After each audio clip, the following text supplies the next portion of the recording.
Hi friends, my name is Nick and welcome to my channel where I like to talk about scary stuff. And today we're doing a bit of a before and after review because I have not watched this movie yet, but I have been so excited for it. I've been wanting to do a top 10 of best movie theater horror movies for a while, and looking into them, I'm like, we don't have enough of these. And then I heard of this movie, The Last Matinee from Uruguay, that came out last year over there. It's finally on VOD over here in America, and I have just been looking forward to this one for so long. I'm wondering if it's gonna make the cut, if it's gonna get on the list or not. I don't know, but I've decided to make it movie night here, and I thought I would include you guys. I'm so ready for this. I have myself an adult beverage. I also have my movie theater popcorn already loaded up with Bunch of Crunch. Hello, this is gonna be such a good time. Maybe this movie will suck. I don't really know, but it's described as a neo-giallo slasher set within a movie theater. I mean,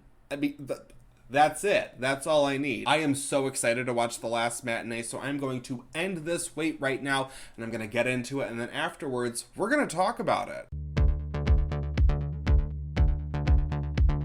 The Last Matinee is set in the early 90s and follows the patrons and employees of a small movie theater on one rainy afternoon when a hooded serial killer shows up to slice and dice with a micro dick-sized knife. Now that I've seen The Last Matinee, I can say that I am both pleasantly satisfied and also a little disappointed. Like, if you just want a slasher movie set in a movie theater with the giallo vibes, the look of the movie is great. Cinematography, beautiful. Production design, on point. All of it, very aesthetically pleasing.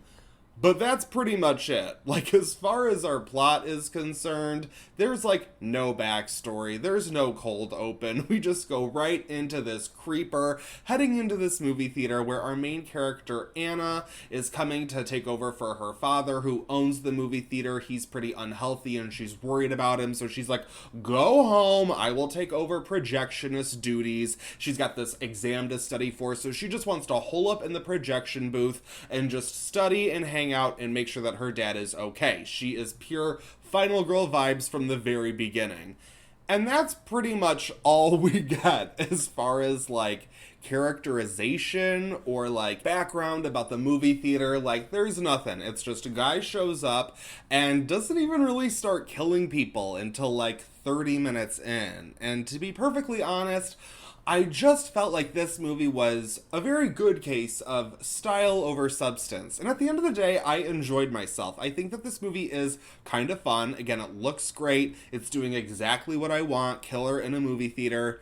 But it's also kind of slow, and not a whole lot happens. There is really zero story. There's nothing to be discovered. It's just a guy who looks like the fisherman from I Know What You Did Last Summer, pulling off kills that honestly I've seen before. Like, there was really nothing new in this movie. And that's my biggest complaint that I have with it. Well, I think that its intention is to be exactly what it is. It is this giallo-styled slasher film with the 90s nostalgia and some fun musical choices. I think it's doing exactly what it sets out to do. And for the most part, it worked for me. But I do have to say, I kind of caught myself as I was watching it going, is this it? Like, this is it? Like, I feel like if you're going to be as simple as this movie is, you have to have some sort of hook. You have to have some sort of angle. Like, there's got to be something extra to it. And it's really just the giallo vibes. Like, that's kind of the secret sauce that they have. And it's not that much of a secret. As for the concept, I'm gonna give it a 3 out of 5 because, of course, I am easy. I love slasher movies. Killer in a movie theater, that's really all I need. But again, I'm just wishing there was more to it. For the concept, I'm also gonna give it a 3 out of 5 because, again, it is very aesthetically pleasing, and I do think most of it is pulled off as I think it was intended to be pulled off. But I also can't help but wish that some things in the movie were punched up a little bit more, and they weren't. And it didn't really have the flow that I think it needed to have. For as simple of a movie as it is, like, it should have been fast-paced and fun. And it's like a pretty slow 88 minutes. I'm sorry, but that's the truth. As for the entertainment value, I'm gonna give it a 3 out of 5 because, like I just said, it is slow and it kind of drags where it really shouldn't. But Again, I had enough of a good time with the movie that I would say it's worth a watch. As for my personal grade, I'm gonna give The Last Matinee a 3 out of 5.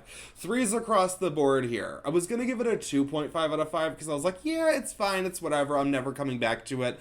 But you know what? It's good enough for doing exactly what it's doing. It worked enough for me. Now I want to talk about some spoilers because I realize I don't really have a whole lot to say about this movie, so I might as well get into some specifics. If you want to watch The Last Matinee, go do it. I do think it's worth a watch. I would just have very low expectations. Again, I obviously went in with very high expectations, which was stupid of me. But here are a couple things I did and didn't like. So, one, I just feel like they needed to have a bigger body count. Not just for the kills, but because there was really no story. The time that we have spent in the movie theater is bouncing between, we have like a couple on a date, and then some teenagers who are like drinking in the movie theater, which is fun.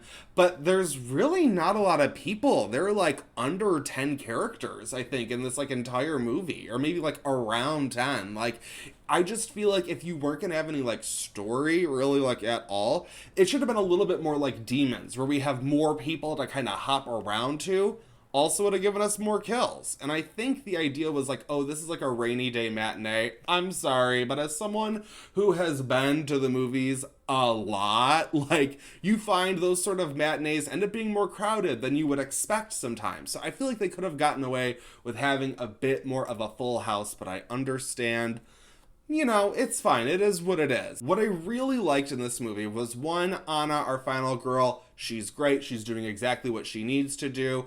There's a part where, I guess, sort of where it all sort of crescendos. And we have Anna heading into the movie theater to check on an employee who is missing because murdered. And then you also have Angela, one of the teenagers who was like getting wasted before the movie. She is the one in the theater who finds that everyone around her is being murdered. And together, as Angela is trying to escape and as Anna comes in, they're attacked by the killer. And there's a moment where they team up to take him down. And it kind of looks like Angela was just gonna be like noping the fuck out of there, as a lot of people might do, and just be like, sorry, that's your problem now. I'm out. But instead, they fight him together and they end up locking him in the theater, and then they move on to do other things. And I thought that was great because I feel like I've seen that moment play out differently in so many other movies where the Angela character just ditches Anna and just leaves her.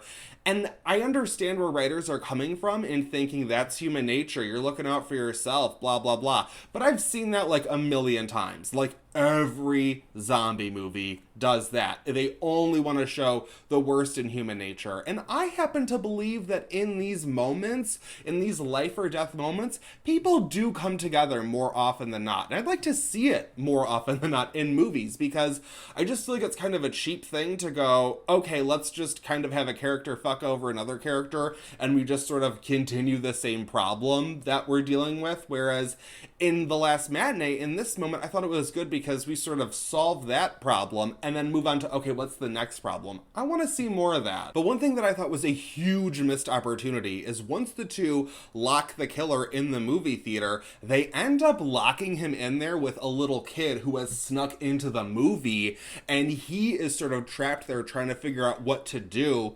And there's what I thought could have been a great scene where the killer is sort of walking around, sort of trying to make sure he's killed everybody, and the kid steps on some popcorn on the ground and it like makes a loud crunch, and the killer is looking around like the movie has already ended and there's just sort of, watch out, strobing lights, but it's just sort of like this blank screen flashing and there's no sound. And I thought this could have been a really good suspenseful sequence, especially because at this moment, they kind of needed to do a little bit more, I think, in this portion of the film. And I feel like the filmmakers felt like they needed to keep the pacing up and the action up, even though there really isn't a whole lot in the movie. And I feel like they really should have slowed down here and really focused on like a suspenseful sequence of this kid like trying to like hide and get away from the killer while locked in the theater with him. And like, it should be so much scarier than it is. And it just kind of cuts between like two different shots back and forth, and then boom, we're done. And it's like,